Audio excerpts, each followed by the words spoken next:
I was born in Minot Trinity Hospital, November 5th, 1942. Shortly after I was born, my parents gave me up. I don't know if it's to the doctors or how it happened. I went to orphanage. Somebody told me I went to orphanage in Fargo. And then from there, I went to a place called Grafton State School. I lived there over 30 years at Grafton. And it was a lot of work there. Hard work. Well, we couldn't really go places when we were younger.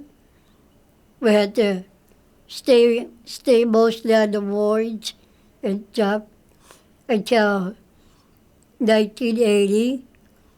Well, I mean, 1960s, then we could start going uptown, shop a little bit, going to movies, going to church uptown. Yeah. But at Grafton, there was a lot of hard work, scrubbing on floors, hands and knees, waxing the floors. And then we took a big electric polisher and polished the floors.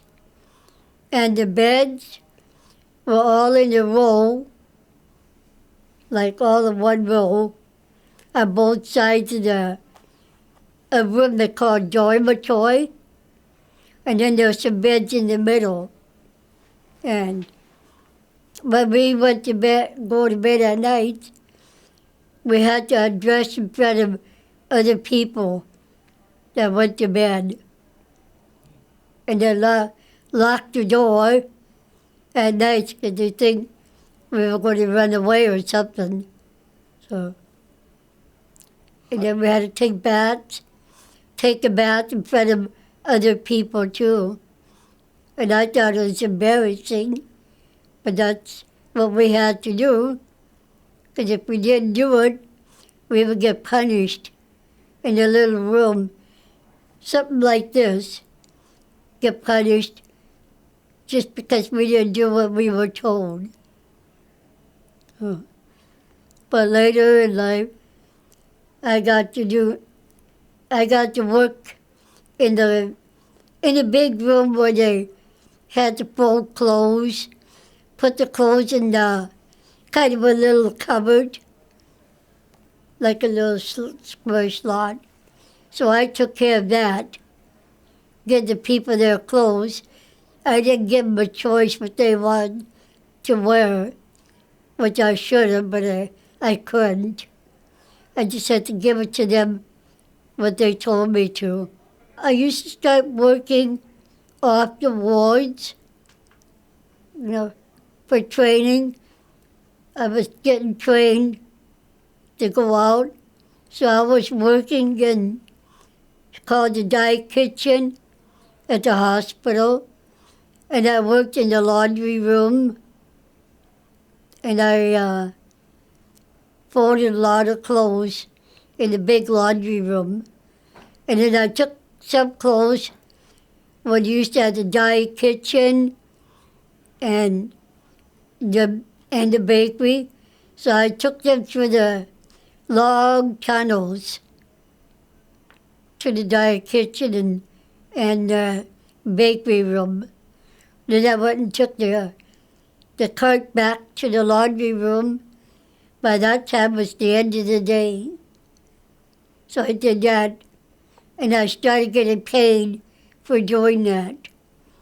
When we worked on the wards, we didn't get paid for that, because that's where we lived.